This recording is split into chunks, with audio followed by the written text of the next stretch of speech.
Hello আমার সাকিবিয়ান ভাইরা বোনেরা, চলে এলাম আজকের প্রথম ভিডিও নিয়ে। প্রথমেই বলি সকলকে ভেরি গুড মর্নিং। আশা করছি তোমরা সবাই ভীষণ ভালো আছো। আজকে সকাল সকাল প্রথম যে খবরটা তোমাদেরকে দেব সেটা তুফান রিলেটেড। এবং এই যে আমরা বলছি যে তুফান তার নিজের দেশে যেমন দুরন্ত বিজনেস করছে, ঠিক তেমনই কিন্তু ইন্টারন্যাশনাল মার্কেটেও প্রবল হারে বিজনেস করছে। নর্থ আমেরিকায় এমন একটা রেকর্ড ক্রিয়েট করেছে তুফান, যেটা আনবিলিভেবল, এবং তুফানের জন্য বিরাট বিরাট বিরাট সাকসেসফুল একটা বিষয়পত্র। তো এখন আমরা এই ভিডিওতে এই বিষয়টা নিয়ে কথা বলবো যে মাত্র 2 সপ্তাহে প্রিয়তমার রেকর্ডকে ভেঙে কিন্তু সামনে এগিয়ে গেছে তুফান। ইয়েস, তোমরা ঠিকই শুনছো।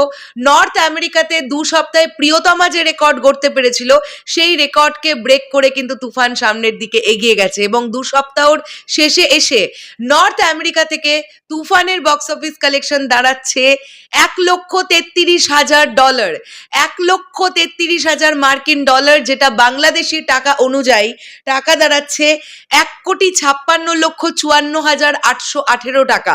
এটা বাংলাদেশি টাকা অনুযায়ী। দেখো আমি হিসেব করেছি, তোমাদেরকে দেখিয়ে দিই, তোমরা দেখতে পেলে। এটা বাংলাদেশি টাকা অনুযায়ী আমরা বুঝতে পারলাম 1.5 কোটি টাকা প্লাস অলরেডি নর্থ আমেরিকা থেকে তুফানের বক্স অফিস কালেকশন হয়ে গেছে 2 সপ্তাহ পরে। এইবারে সামনে কিন্তু দুটো সিনেমা আছে, পরাণ এবং হাওয়া। এই দুটো এখনো পর্যন্ত কিন্তু বাংলাদেশের ছবি হিসেবে নর্থ আমেরিকায় সবচেয়ে বেশি ব্যবসা করা সিনেমাগুলোর মধ্যে হাওয়া এবং পরাণ এখনো পর্যন্ত আছে। এখন এটাই দেখার বিষয় যে রাইহান রাফি তার নিজের প্রিভিয়াস কাজকে ব্রেক করে ইন্টারন্যাশনালি এগিয়ে যেতে পারেন কিনা, অর্থাৎ পরাণ সিনেমাটাকে তুফান ব্রেক করতে পারে কিনা। এবং সর্বপ্রথমে কিন্তু আছে হাওয়া, সেই সিনেমাটাকেও যদি ব্রেক করে দেয় তুফান, সেক্ষেত্রে একটা বিশাল বড় রেকর্ড কিন্তু ক্রিয়েট হবে।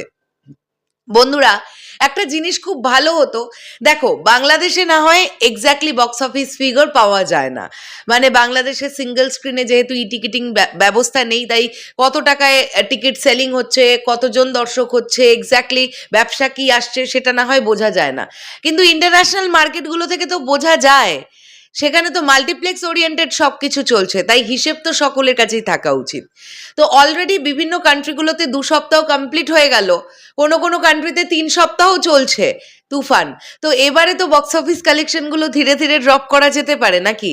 তাহলে তো ভালো হবে, কোথাও না কোথাও গিয়ে দর্শকও জানতে পারবে যে ইন্টারন্যাশনাল মার্কেট থেকে তুফান কিরকম কি কালেকশন করছে। শুধুমাত্র নর্থ আমেরিকা থেকে 1,56,00,000 টাকার বিজনেস তুফানের হয়ে গেছে, মানে বুঝতে পারছো লাইফ টাইম কালেকশন আশা করছি আমরা প্রায় 2 কোটির ধারে কাছে চলে যাবে নর্থ আমেরিকা থেকে কেবলমাত্র।